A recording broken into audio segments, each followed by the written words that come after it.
Halo guys, apa kabar?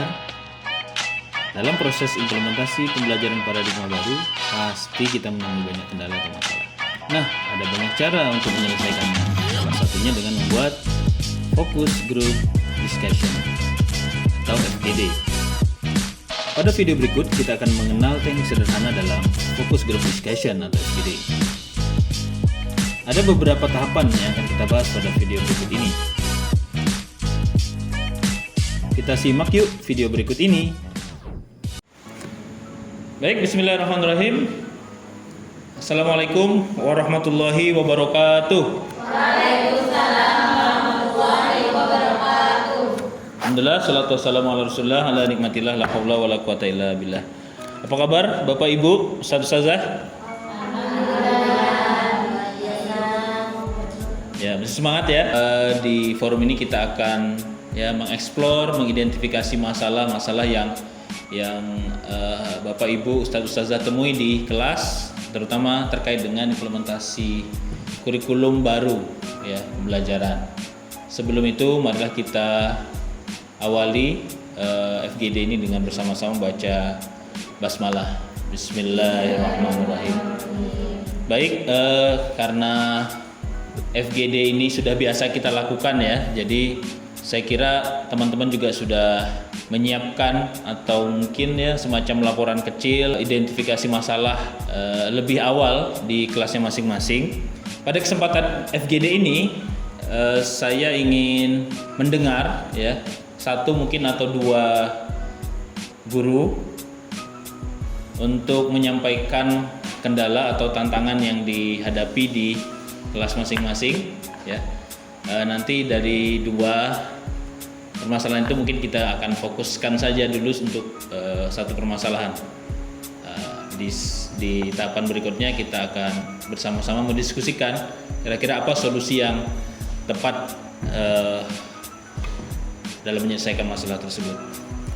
Oke, baik, silakan Ustazah, siapa yang ingin menyampaikan laporan atau hasil identifikasi masalahnya, mungkin ya satu atau dua permasalahan. Silakan, ada? Saya Ustaz. Ya, silakan Ustazah. Yang saya mau tanyakan ini selama saya mengajar di sekolah penggerak ya, khususnya di kelas 1 ada kendala yaitu terkait mengenai project gitu.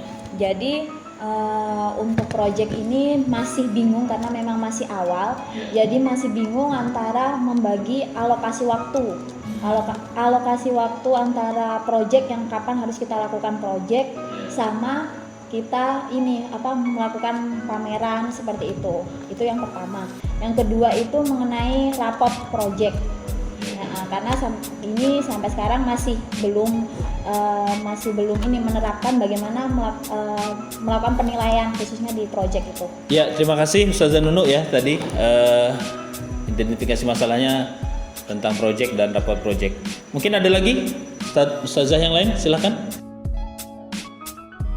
Saya Ustadz. Ya, silakan Ustazah Ria. Ya, ini kan kita sudah mulai masuk tahun ajaran baru ya Ustadz. Bagaimana kalau kita bahas tentang persiapan asesmen diagnostik nih Ustadz? Karena kita kan di awal semester nih mau menentukan asesmen seperti apa nanti diagnostiknya. Begitu Ustadz, mungkin kita persiapkan dulu asesmen diagnostiknya. Ya, terima kasih ya Ustazah. Kayaknya Ustazah ini pada tegang, kita santai aja.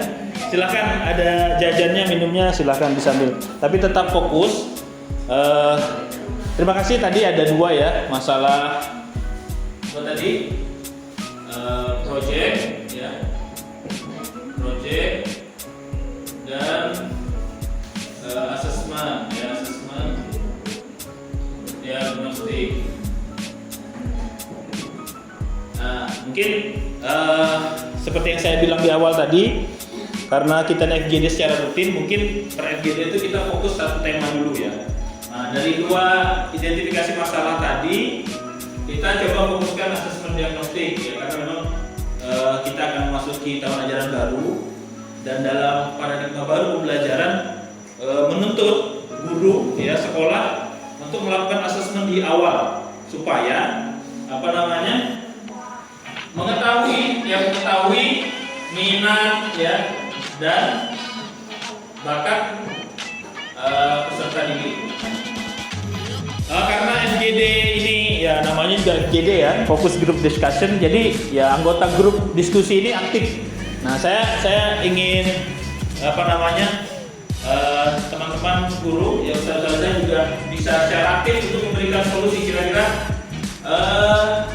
tahapan asesmen diagnostik ini kira-kira apa yang perlu kita lakukan. Mungkin ada 3 atau 4 tahapan. Silakan. Siapa yang mungkin bisa menyampaikan dalam rangka kita menemukan solusi ya. Ini kita sudah identifikasi masalahnya. Nah sekarang kita berdiskusi untuk menemukan solusinya. Silakan. Siapa? Singkat saja. Saya Ustaz. Ya silakan Ustaz. Ya baik, untuk teman-teman mungkin saya sedikit memberi solusi. Untuk di awal mengenai asesmen diagnostik itu mungkin alangkah baiknya itu membuat perencanaan ya. Perencanaan ya. Ya. Perencanaan mungkin cara awal itu bisa berupa menghitung hari efektif belajar. Ya. Nah, di situ kita akan tahu ya. Misalnya kita punya beberapa CP, satu CP itu bisa untuk beberapa kali pertemuan. Nah, di situ mungkin bisa diambil satu waktu di awal untuk melakukan asesmen diagnostik seperti itu. Oke, tadi Ustaz Zahar ya mengusulkan perencanaan. Nah, kita buat perencanaan dulu dengan cara menghitung HBE, hari belajar efektifnya. Oke, yang kedua, ada yang mau usulkan setelah perencanaan kira-kira kita apa yang harus kita lakukan? Saya Ustadz. Ya silakan. Ustaz ya. Mungkin untuk yang kedua solusinya adalah membuat instrumen yang bisa berupa soal atau angket untuk siswa maupun orang tua Ustadz. Ya terima kasih Ustazah Tia tadi. Untuk solusi yang kedua adalah guru membuat instrumen ya, instrumen yang akan diberikan kepada orang tua murid dan siswa. Mungkin ada satu lagi, kira-kira tahapan atau solusi dari permasalahan asesmen diagnostik ini, apa yang harus kita lakukan? Saya Ustadz. Ya, silakan Ustazah kita. Nah, menurut saya setelah kita melaksanakan instrumen, membuat instrumen, solusi selanjutnya kita bisa melakukan pelaksanaan Ustadz. Oh iya. Ya, jadi angket yang sudah dibuat itu bisa dibagikan kepada orang tua dan juga siswa. Setelah itu dikumpulkan kembali kepada guru untuk selanjutnya kita lakukan analisis Ustadz. Ya. Nah setelah analisis kita bisa membuat laporan dari hasil instrumen yang sudah diisi oleh orang tua dan juga siswa. Mungkin seperti itu Ustadz. Ya terima kasih Ustazah.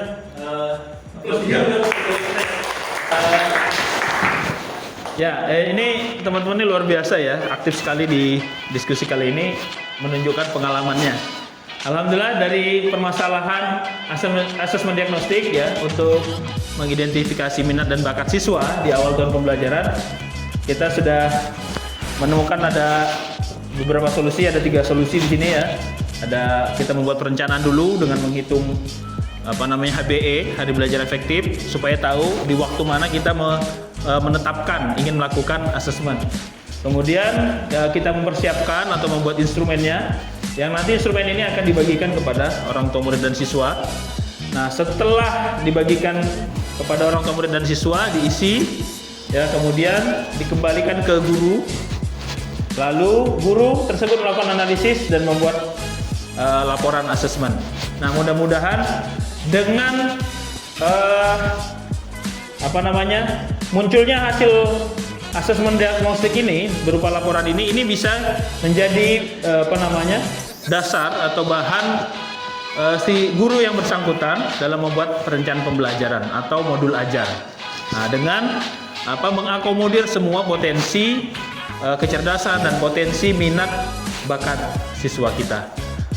Saya kira demikian. Ada usulan atau pertanyaan dari yang lain? Ada? Cukup ya?